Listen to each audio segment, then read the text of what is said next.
Assalamualaikum gang. Hari ni aku ada di Anjung Keli. Nampak tak signboard dah. Signboard pun dah nampak luntur.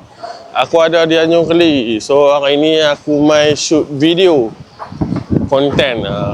Aku dah stop dah selama hampir 6 bulan tak buat video konten untuk Anjung Keli. So hari ni aku mai sambung balik untuk projek ni sampai 2026 lah. So hari ni buat konten. Baru habis lepas shoot. Kena Anjung Keli ni weh, memang ramai. Tak mau apa, hampa tengok. Memang ramai gila. Nampak tu.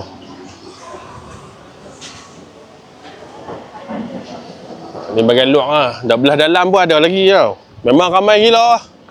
So kalau kata orang daripada luar, daripada Perlis ke, orang Perlis ke tak tahu nak makan apa, hampa mai sendiri dekat Anjung Keli makan tengah hari ni. Lauk dia macam-macam.